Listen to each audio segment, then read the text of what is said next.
తూర్పు గోదావరి జిల్లా రాజమండ్రిలోని కోటిలింగాల ఘాట్ భక్తుల కిటకిటతో ఆధ్యాత్మిక శోభను సంతరించుకుంది. పంతం సత్యనారాయణ చారిటబుల్ ట్రస్ట్ ఆధ్వర్యంలో వరుసగా 12వ సంవత్సరం లక్ష దీపోత్సవ వేడుక వైభవంగా జరిగింది. వేల సంఖ్యలో భక్తులు హాజరై గోదావరి మెట్లపై దీపాలు వెలిగించారు. ఈ కార్యక్రమంలో ఎమ్మెల్యే ఆదిరెడ్డి శ్రీనివాస్, ఎమ్మెల్సీ సోమవీరాజు, మాజీ ఎంపీ మార్గాని భరత్ పాల్గొన్నారు. ట్రస్ట్ చైర్మన్ పంతం కొండలరావు రానున్న గోదావరి పుష్కరాలకు కోటిలింగాల ఘాట్ను అభివృద్ధి చేయాలని, శాశ్వత వేదిక ర్యాంప్ ఏర్పాటు చేయాలని ప్రభుత్వాన్ని కోరారు. చారిటబుల్ ట్రస్ట్లో ఇది 12వ సంవత్సరం ఈ కార్యక్రమాన్ని నిర్వర్తిస్తున్నారు. ప్రతి సంవత్సరం కూడా ఎక్కువగా ఆశీర్వచనాలు ఇస్తున్నారు, దీనికి ఆదరిస్తున్నారు. ఈ యొక్క ధర్మబద్ధమైనటువంటి కార్తీక మాసం, అలానే ఆయన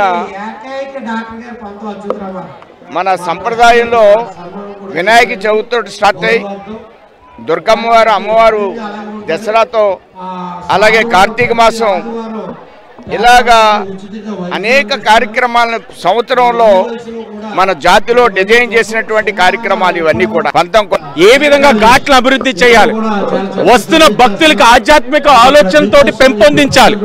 వీవన్నిటిలోని ఈ యొక్క పంతం చారిటబుల్ ట్రస్ట్ వారి సేవలను కూడా వినియోగించుకునే విధంగా కూడా వారి అభ్యర్థిని పరిగణలో తీసుకుంటూ ఇలాంటి ఆధ్యాత్మిక కార్యక్రమాలు జరగాలి.